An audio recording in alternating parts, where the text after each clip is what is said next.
Yep, sums it up most of my Black Widow reactions. Okay, before we get started with the review, I just want to say, kindly leave a like and subscribe. Let me know about your thoughts on the Black Widow movie, because I have something to say about this movie. Oh boy. I don't know where to begin actually. Is this Natasha Romanoff's one song to the MCU? Because I think Endgame is a better farewell than this movie. But we'll get to it. Okay. So Black Widow begins with the plot that she is a fugitive after Civil War. Yes, this film takes place after Civil War. You see, remember Civil War, she attacked the Black Panther. She went on a run. She was pro-government until she decided she doesn't have a side. And now while she's on the run, she's going to link up her past and somehow link this movie to Infinity War. We'll get to that.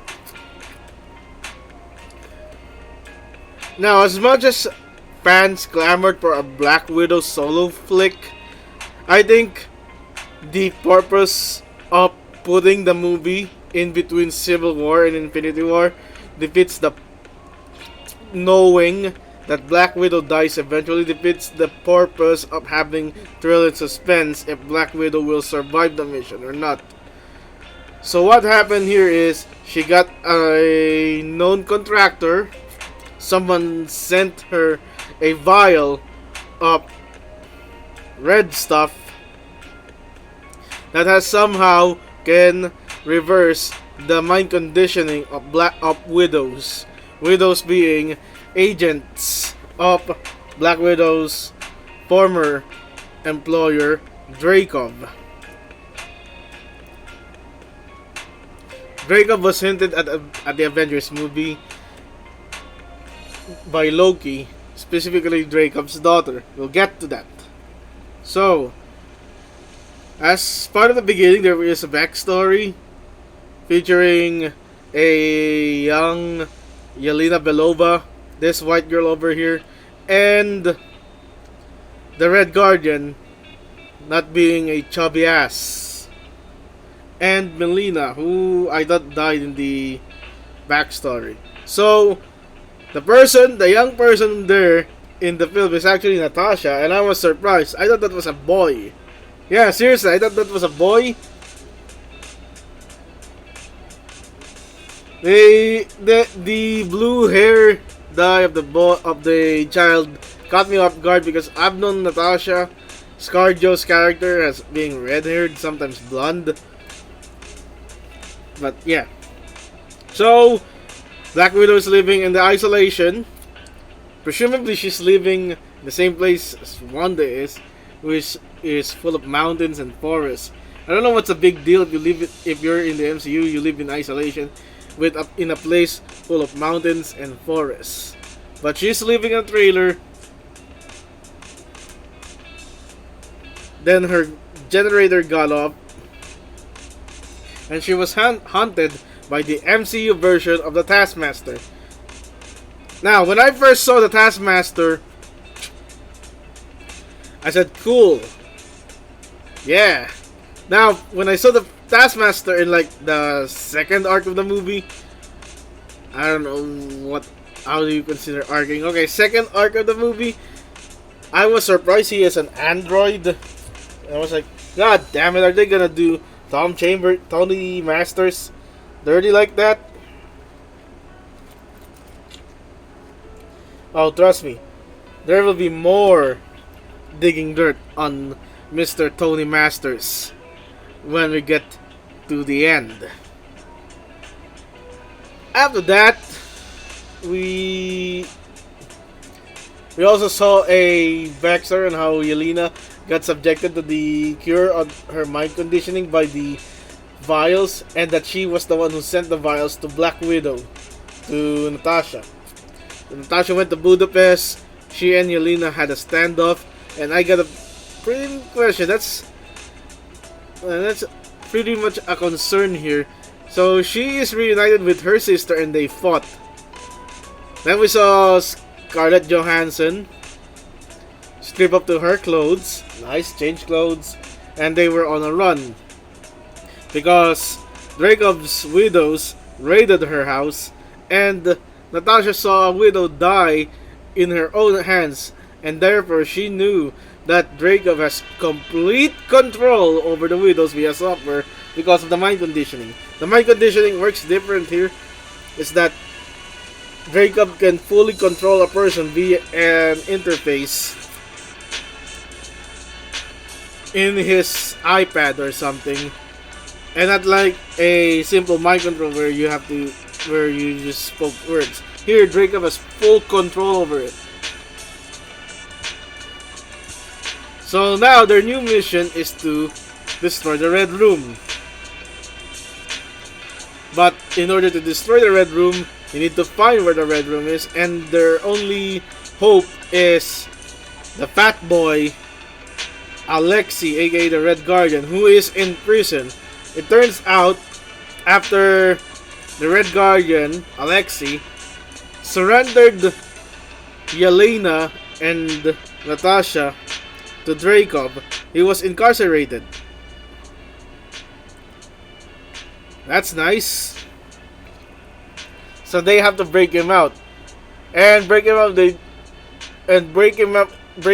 in the most overly CGI way possible via an avalanche, and they've escaped.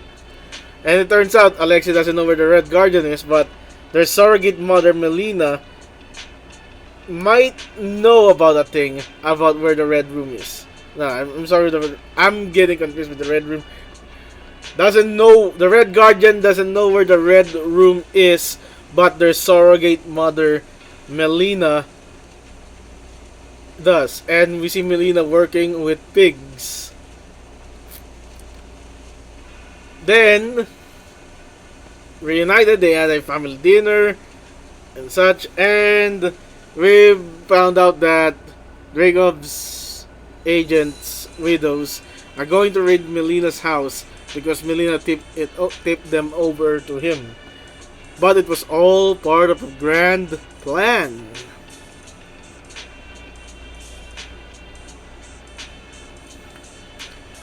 So they were lead up to the Red Room because they were captured, and it was there revealed that Natasha and Melina used the face swap technology that you've seen in Winter Soldier and Falcon and the Winter Soldier, that Disney Plus series. And this is where everything goes ape shit crazy. We found out that Dracov's daughter, the one that Loki mentioned in the Avengers, is actually the Taskmaster. And I was like, no! They've gender swapped Tony Masters!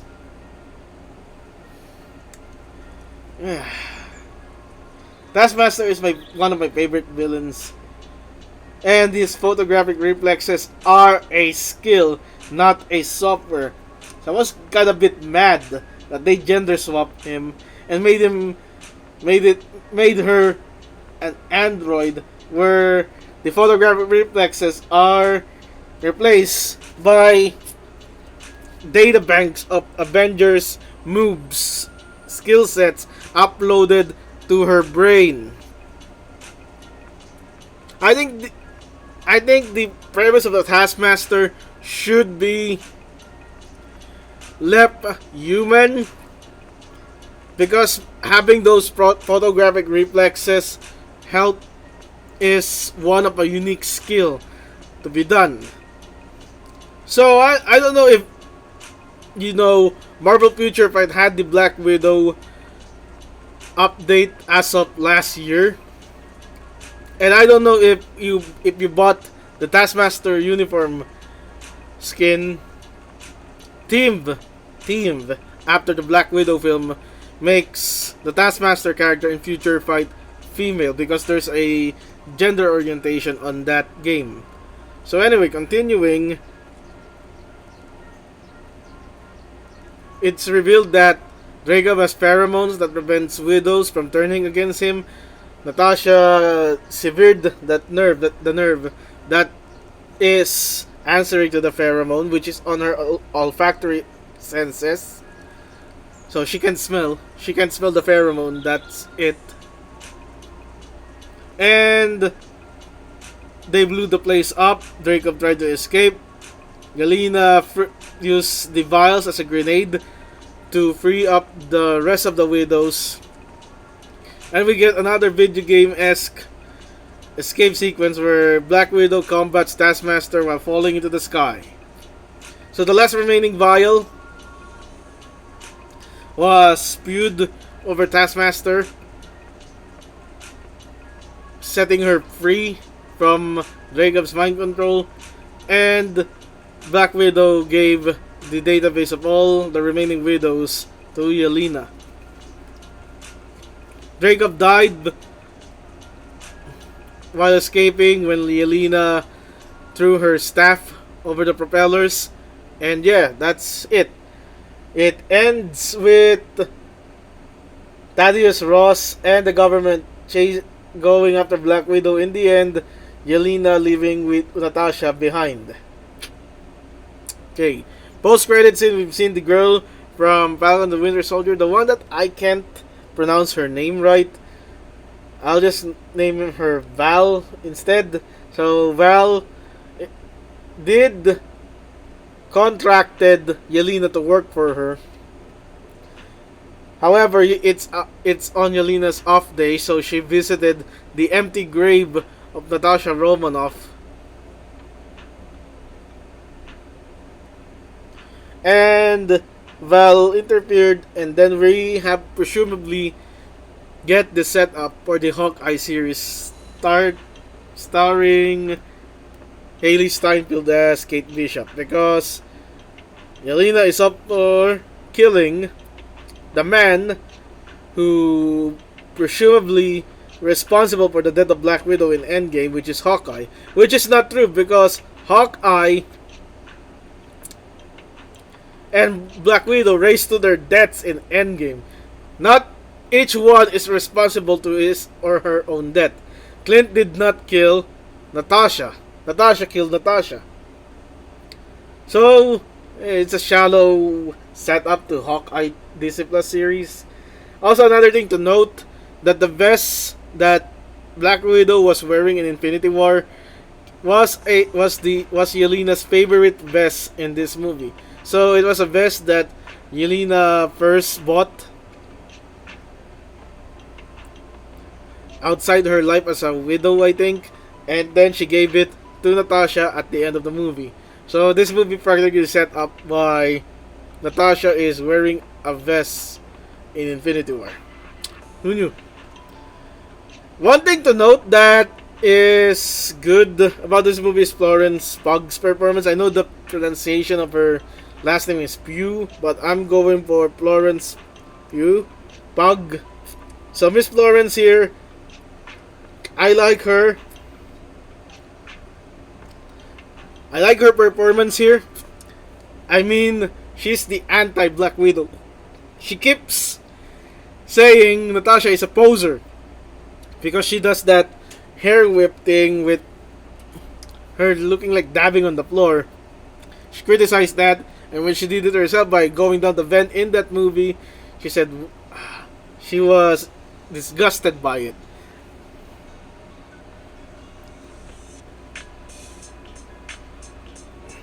So Florence Pugh, she's beautiful.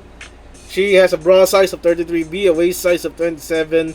She has a vital statistics of 34, 27, 36. Awesome stuff. Nice.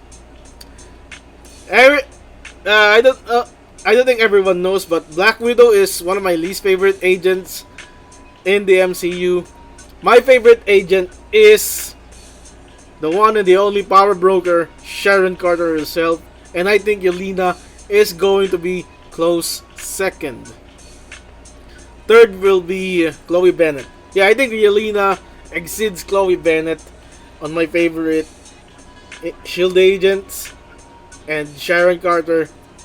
Mwah. What do I think about the movie? Uh, I I think the movie is out of time. Yeah, like Black Widow's death, it's out of time. Black Widow died out of time. This movie was released out of time. If it were a Phase 3 movie, Phase 3 after Civil War, they released Black Widow after, it would make much more sense because remember, Phase 3 started with Civil War and we head up to Doctor Strange. So there's no consequences on Civil War. There's no interconnection until Infinity War. So Phase 3, if they manage to release the movie in Phase 3, it would make much more sense. But then again, they have to alter the post-credit scene because Natasha is already dead there. But we could just gloss over that fact. What else do I think? I think the graphics are... The CGI is bad, especially with the scene where Yelena kills off Dreykov in the helicopter, outside the helicopter, throwing her spear on the propellers. I think the background just looks separated to Yelena. That the green screen is obvious, and the CGI looks like they're from video games. The over-the-top scenes are like quick time events in video games where you have to press a button.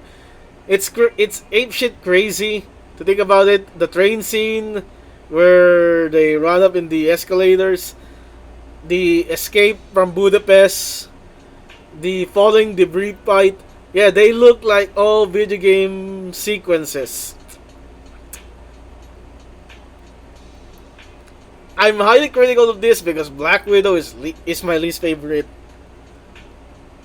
Avenger Shield agent. So I'm gonna grill her on this opportunity, and I'm a huge Florence Pugh fan. Like her performance in Fighting with My Family. Good stuff. Yeah. What else? Red Guardian. I don't like the character. He's just a Russian. Captain America. Not Captain America. Is a no for me. And the setup to Hawkeye is, I felt it forced because of the fact that in Endgame, yeah, Natasha and Clint race up to their deaths. It's not that Clint killed Natasha. So how would Clint be responsible if it's what else? How did Val know about the time heist? So if she got those information regarding Natasha and Clint's death, Clint and Natasha, she must have gotten information from the inside, because I believe the time heist the Avengers did isn't publicly known in the MCU. And also, Dreykov is a bad villain. He's just an evil old person. Taskmaster, they don't have to gender swap her. I think she just made into a female to correlate to Loki's mention of her in Avengers. They could have at least let the child, Dreykov's daughter, die in the bombing, and let Taskmaster be Tony Masters.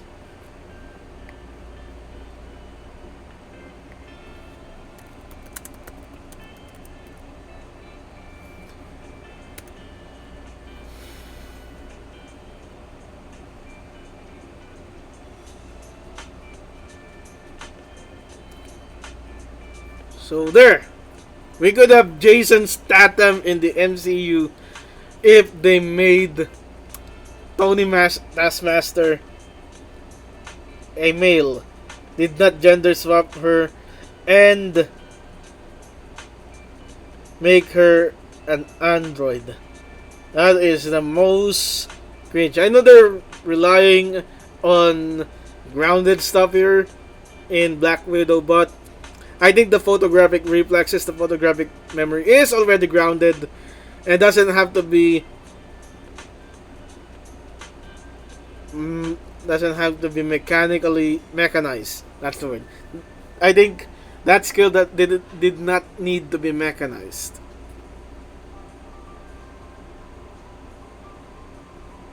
So that's my take on the Black Widow movie. Uh, it's not boring. I mean, I watch it late at night while having the COVID shot in me. So it's not boring. It's those MCU movies you don't have to watch it again.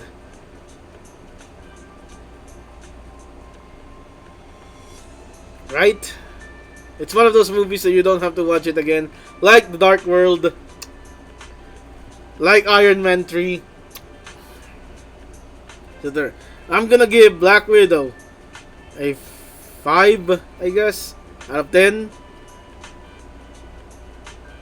Yeah. Florence Pugh!